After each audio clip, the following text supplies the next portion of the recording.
All right, we are live. Good morning, everybody. This is Rob Garcia, the Warrior Strategist, coming at you from beautiful San Diego. Doing an early broadcast today before I head over to the gym. Hopefully, you guys are doing well. Today, I want to talk about a topic that is near and dear to my heart. It has affected my entire life in a positive way.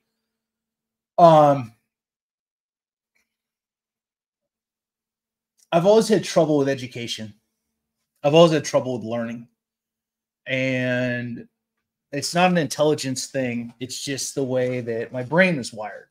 And a lot of people throughout history have had issues with ADD, ADHD, dyslexia, even autism, things that hinder the learning process and make an alternate strategy a requirement. But in many cases, it can be mitigated through the use of something called speed learning. And so today I'm going to be talking about speed learning, what it encompasses, the definitions, what it is, what it isn't, how it affected my life, and how you can incorporate it in your business. Because it is very useful, especially if you're a business owner or an entrepreneur. Speed learning changed everything for me. It literally affected the trajectory of my life. But it's been something that's always been prevalent. And once I got into my 30s, I started understanding it better, and I got real good at it. So before we get started, let's give a shout out, of course, to Devil Dog Brew Coffee, purveyors of my caffeine assault upon the world every morning. Thank you so much, Devil Dog Brew. Amazing company. Appreciate what you guys are doing out there. And of course, Mike's Damascus, being quality knives for tactical, kitchen, or general use. Check out Mike's Damascus at mikesdamascusknives.com. You see the quality right there. Bam. Premium materials, comes with a custom leather sheath. And I love these, especially for cooking. All right. So, speed learning in itself is just accelerated learning systems to help you to pick up a skill faster. And Kevin Baker was really fond of this. He started a new job. He came to me a couple of years ago and he said, hey, man, I'm starting a new job. I'm not really sure how to get off on the right foot. It's kind of complicated. I'm not sure what to do. And I sent him a guide on speed learning, like how to kick ass, like immediately the first 5 days of your job. Drawing from my own experiences, taking on a tech writing job that was so far out of my league, it was overwhelming, right? So this story, this dialogue is going to skip around in time. So just bear with me. We're going to go through several multiverses and times in my life. I had been hired at a laser company to be a tech writer. And in the interview, I just about asked them if they put lasers on shark heads, right? That's how dumb I was at lasers. Everybody there had a super STEM college degree in laser technology, and the company itself was based out of like Europe. And I felt so overwhelmed. But I knew speed learning. And I knew how to walk in, assess resources. First of all, ace the interview. Let's start there. I crushed the interview. But I walked in, I assessed the resources around me. I learned who my team members were. I understood the organizational structure. I figured out like what the expectation was, and then how to utilize company resources so that I could be an amazing tech writer in a field I had never worked in, right? I don't know shit about lasers, let's be honest. It was a great company. I had a good time. And guess what? When my 3-month contract was over, I was actually finished about a week and a half early and under budget. So they really liked me. And I got an offer to come back at 25% higher pay because I was efficient. I got along with everybody. I didn't have a crazy ego. So anyway, I taught Kevin all this stuff, and he was super grateful, came to me and thanked me for my, my insight. And he said to this day, it was something that he never forgot because I'd shown him kind of how to have that confidence at a new job. Point was, I use speed learning to get ahead. So speed learning is not to be confused with speed reading. They're two completely different things. Speed reading just means you read at an accelerated rate, or you're skimming, or you're taking in a lot of the information at a faster rate than most people. I also am a speed reader. I speed read really, really quickly. But that's not what I'm talking about today. So that's the first thing to understand, is that speed learning is more about taking in information and developing your skill or aptitude at something very, very quickly. So right off the bat, there's a lot of speed learning techniques, and they can be used especially for learning disabilities. So if you're dealing with autism, dyslexia, ADD, ADHD, just inability to focus, there are a lot of techniques out there in speed learning that can help you to move faster, retain knowledge better, get a better grasp. I got into speed learning so much, it affected my life so much, that I literally wrote a book about it. And I used speed learning to teach myself how to self-publish. I used it to teach myself how to make workbooks and how to make my own magazine, all these different processes, right? And speed learning also helped with my PhD. A long time ago, I figured out that my ADD was so bad in the classroom that I would just tune out my professors. They'd start talking, and 15 seconds later, I'd be thinking about skateboarding or video games or girls, whatever. And it was so detrimental to my learning that I ended up failing out of high school, failing out of 2 colleges. You guys know this story. Because I just couldn't focus in a classroom if the topic was something that didn't engage me, or it was something I couldn't put real world value to, right?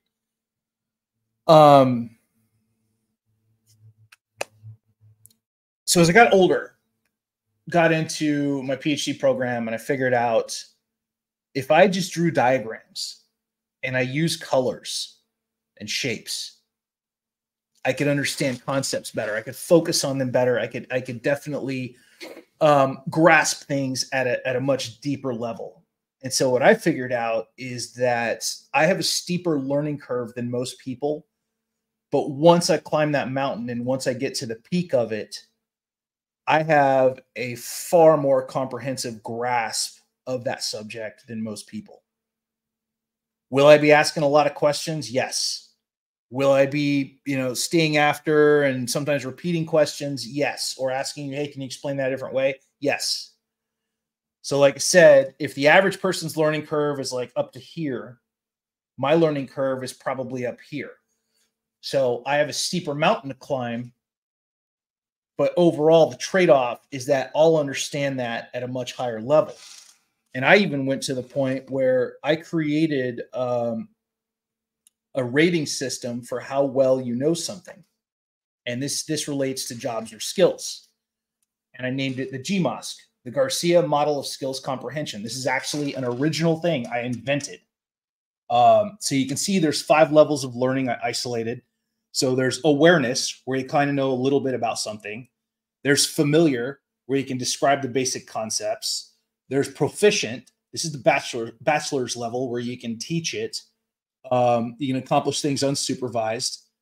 There's master, where you're skilled at the breakdown of every level of a topic and you're far above your peers. And then there's expert, the highest level of subject matter knowledge and able to produce policy in field. Substitute with industry. And now we're talking about business owners and entrepreneurs. Point is, we all are on this scale. And so in my book, The Next Level Supercharged, I wrote 16 learning techniques that can help you to climb that scale faster. I isolated learning techniques such as repetitive practice. That's more for musical instruments and martial arts. Immersion, where you just get right into something and get your hands dirty and start creating it. Diagramming was a big one for my own learning, my own edification. And then the one that was really important for me personally was creation. Creation means that whatever you're trying to learn about, you actually create something in that field, right? So I became an expert at self-publishing books because I wrote 10 books. I'm about to release one of them. But the point is, by creating something in a skill, you raise your skill level. So if you're creating a website, or you're creating a book, or you're creating a company or something, jumping in there and actually creating something in that field will make you better at it. And I'm glad my buddy Orion is on here. So if you want to learn about skateboarding, right, it's just like martial arts. The only way to get good at skateboarding is to actually do it. That's repetition. Immersion is jumping in, becoming a skater. Repetition is doing 1,000 kickflips until you can steeze them out and kickflip over garbage cans, right? Why do you think skateboarders are so diligent at what they do, and they can spend, like me and Orion used to skate. We could do an 8-hour day skating easily back in the day. We would skate across Eureka, California, and we would just absolutely go from one side of Eureka to the other. And, sometimes we'd have a lot of people with us, and 6 to 8 hours a day was not unheard of. I remember skating with Orion on a Saturday or a Sunday, and we would start in the morning, and our day would end when the damn sun was going down because we're having so much fun and we're having freaking adventures. But guess what? That's immersion, jumping into something, right? And then repetition is just doing it over and over and over again until you are comfortable with it. It's like, Bruce Lee talking about his analogy of, I'd rather face somebody that's, it's better to do a one kick 10,000 times versus 10,000 kicks one time. I think that's it. But the point is, repetition, especially in skateboarding, right? It's just like playing the piano. It's just like martial arts. Skateboarding is one of those things you have to do it over and over and over again so that your mind, your brain, and your actions, everything comes together. Skateboarding is mental. It really is. And if you see somebody that is just an unbelievably good skateboarder, like Shane O'Neill or that guy Luan or Gustavo, there's a couple guys on Instagram just blow my mind. It's all mental. They're all thinking of trick sequences in their heads long before they step on the board and actually make it a physical reality. How many times do skateboarders sit back and imagine a trick, imagine the foot placement, imagine like at what point they have to actually ollie up to the handrail? Do they have to be close to it? They have to be far away from it? Are they trying to hit the end of the handrail? Are they trying to hit the end of, the middle of it? Are they trying from the very beginning? Whatever. Skateboarding is a lot more complex than people think. It's not just getting on board and hopefully staying on it. There's a lot of foresight, but speed learning absolutely can help with skateboarding. Okay. Sorry, I went off on a tangent. I saw Ryan, good friend of mine. So the point is, I use speed learning to help myself in a lot of things in my life as I got older. My earliest exposure, obviously, was skateboarding. But as I got older, I started to realize that I needed to develop skill sets in business. And this transitions us into, okay, well, Rob, should I be learning every aspect of my business? And this is the question you have to ask yourself, because is it helpful if you make yourself an expert in everything: accounting, marketing, branding, sales, product development, customer fulfillment, website building, all this stuff, finances, bookkeeping? The answer is no. You got to hire experts. At the beginning of a business, when you're tier 3, $0 to $5,000 a month, I always tell people you're an E4. You know a little bit about everything. You're doing all the work. You have no real responsibility, and you're desperately putting out fires to try and keep the mission going.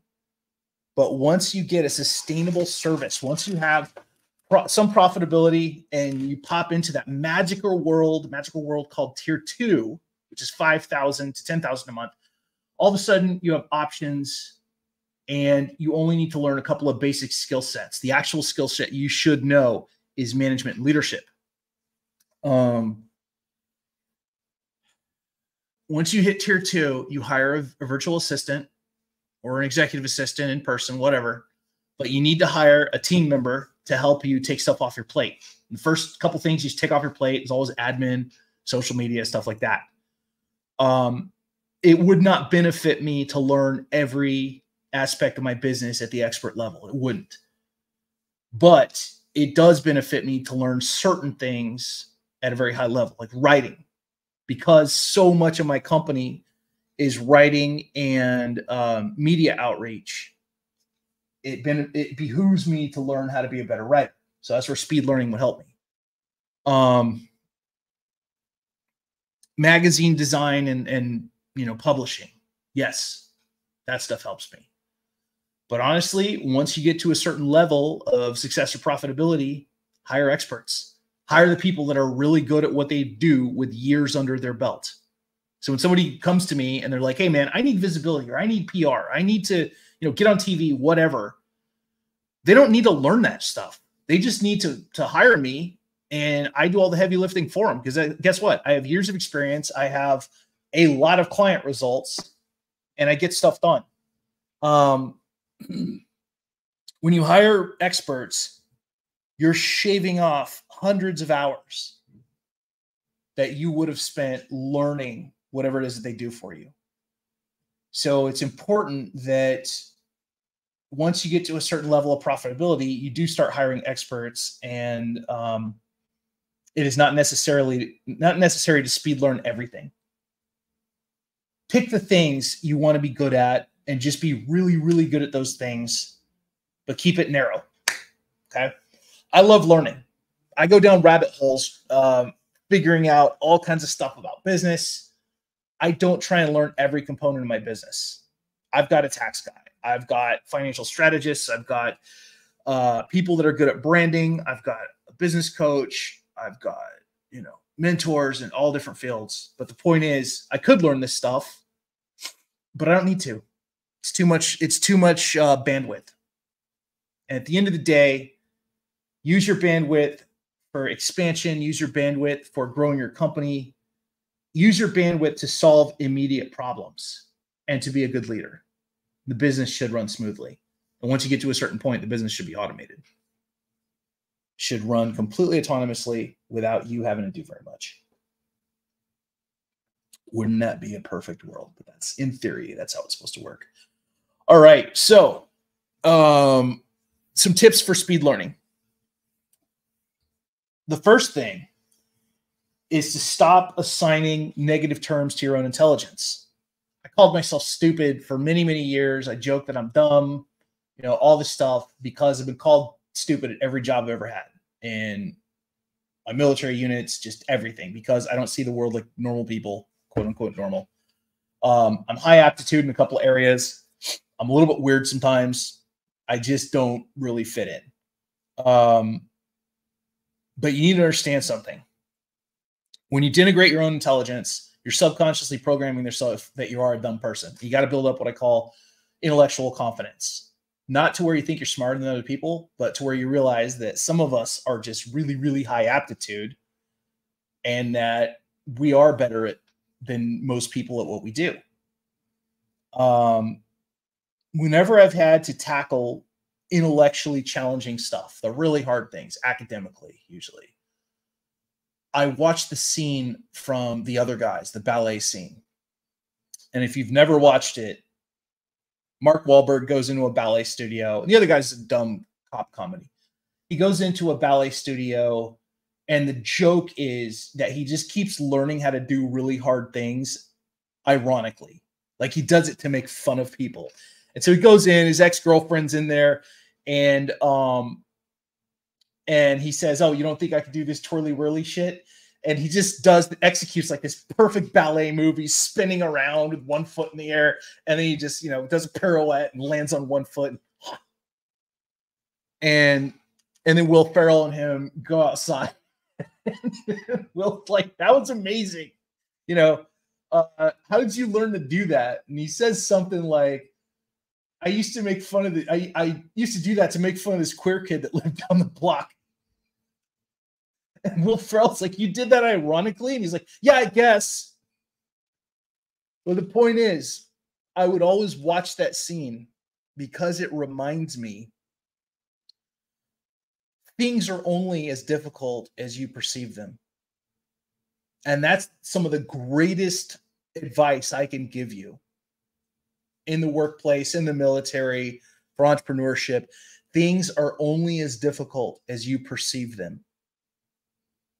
And so if you think something that everybody finds difficult is easy, and you literally convince yourself, hey, this isn't that challenging,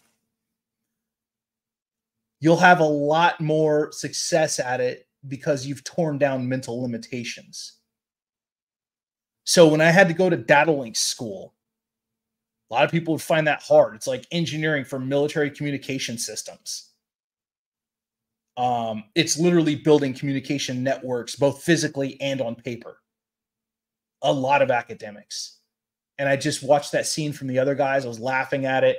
And I just told myself, hey, this is easy.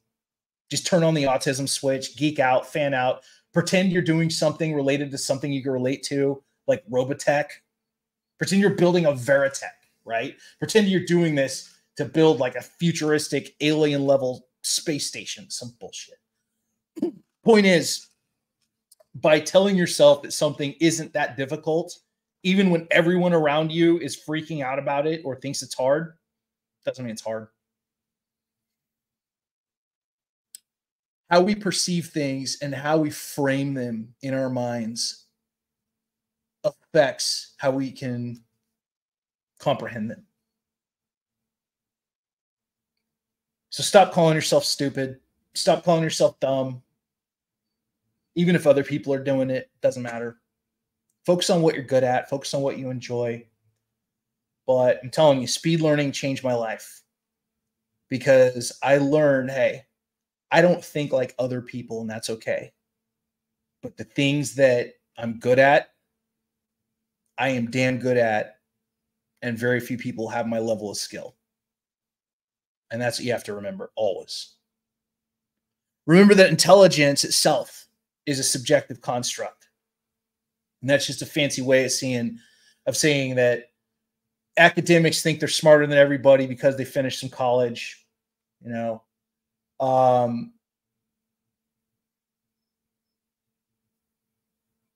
People with dyslexia or learning disabilities automatically assume they're dumber than everybody because they don't understand the world like the majority of people. They don't learn like the majority of people, right? So that's why I wrote the book, The Next Level Supercharged, just so I could even up the playing field. Remember, there's a difference, and I've broken this down before, but there's a difference between intelligence, wisdom, aptitude, genius. And some of us are blessed at all of them. But across the board, you know, the way I look at it, this is a Robism. Intelligence is your general IQ, like just baseline, like how smart you are. Wisdom is knowledge that is picked up from experience, lived experience, right? You've been around the block. I'm 48 now. I'm literally drawing from wisdom. Education, obviously, is just either going to school or, you know, taking a course, reading a book. All of it's education. Aptitude is being good at a certain skill set. If you have a high aptitude, you have a natural predilection for it. There's one more. There's prodigy, which means that you have very high aptitude at a young age. And then there's genius. Genius means you can comprehend things at a level that is few and far between.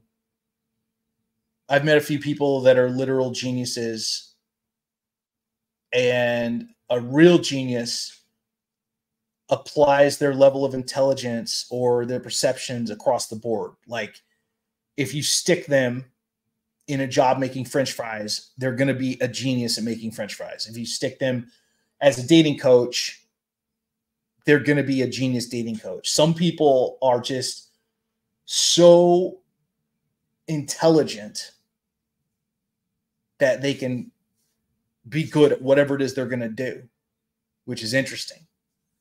But the point is, intelligence itself and how we comprehend things is such a complex and subjective subject that people don't take the time to really understand how it works. And as I've gotten older and I've gotten more in tune with my own gifts and what I bring to the world, it's important to let people know. You don't have to be the smartest person in the world. Just be smarter than you were yesterday. And understand that the things that society rewards, analyticals, isn't always what the situation requires. All right. So going back to the original topic of speed learning towards your business, here's the summation. Speed learning can be very valuable, but you should focus it on the things you use the most and that you want to devote your time to. It is not necessary to use speed learning to try and run every aspect of your business. In fact, it'll hold you back. If you were equally good at branding, marketing, sales, website development, copywriting, finance, all this stuff, including PR, you wouldn't have time for anything else in your life and you'd be miserable. You might be high aptitude and really skilled at everything, but guess what? You shouldn't be running a company like that. You shouldn't. Terrible for your mental health. And I know a lot of people that do this. They handle every single aspect of their business. They're out of shape. They're miserable. They don't have balance. Their companies aren't doing well because they're trying too hard to run everything at a certain level. So like I said, if you mapped out the 7 to 10 areas of your business, you only need to be really good at 3 of them. Hire experts for the rest. That's it. And if you don't have the cash flow for it, then focus on your sales. If somebody comes to me and they say, dude, my sales are terrible, what am I doing wrong? It's always marketing, social media. Those are 2 completely different skill sets. Completely different. Can you use social media for marketing? Yes, I do it every day. Don't get it messed up. They are completely different skill sets. Marketing has to be attenuated to the type of business you have. Social media is a tool that can be used for your PR, for your branding, for your marketing, for everything. But also you have to learn the aesthetics and the psychology behind it. And you have to learn how to match social media platforms with the type of business that you have. So 2 completely different skill sets. All right. So going to wrap up with that, but hopefully you guys got some ideas or thinking about speed learning. If you want to know more about speed learning, pick up the Next Level Supercharged. All you have to do is go to Google, type in the Next Level Supercharged, Rob Garcia. It'll pop up. It's all over. This book will give you a better grasp. And like I said, it's got 16 learning techniques in it. All the best stuff that I isolated on speed learning, any job or just about any job or skill. It's got 5 really great stories about people that use speed learning techniques to overcome and to win at life and business. And it's also got fillable worksheets at the end. So you can actually put in, what do I want to be brilliant at? What skill am I at currently? What 2 to 4 techniques can help me? And it's got examples. So the book is the Next Level Supercharged. This is one of the few speed learning books in existence. And I'm amazed at that, honestly. I'm actually going to circle back and start pushing this out. And I wrote this like 5 years ago, 7 years ago. It's been a while. This is the last book I wrote. Yeah. It's wild just looking at this because this takes me back.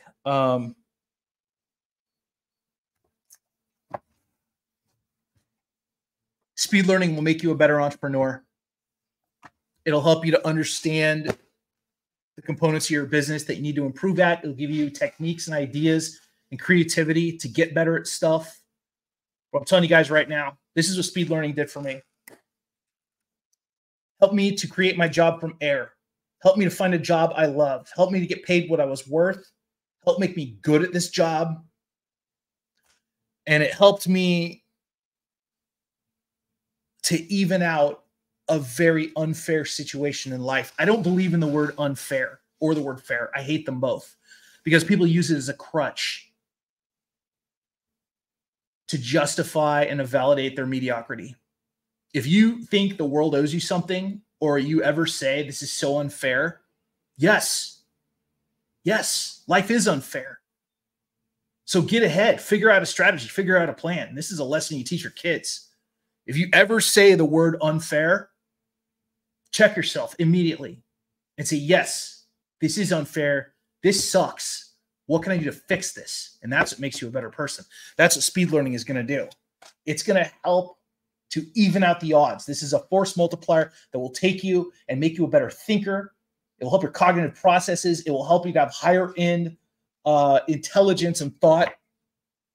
And I actually have a dedicated quote in here. Like I said, I haven't looked at this book in a while. This book is dedicated to anyone that ever dared to fight the hand that life dealt them. How's that for a quote?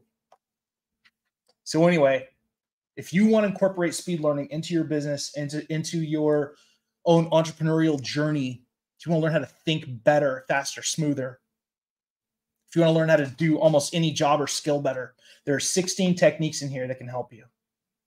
The book is The Next Level Supercharged, Rob Garcia. Highly recommend. All right. That's all I got for today. It's gym time. Thank you so much for checking this out. If you guys have any questions about PR, visibility, business performance, whatever, feel free to message me. This is Rob Garcia, the Warrior Strategist. Thanks so much, guys. I appreciate all of you. And as always, stay famous. See you next time.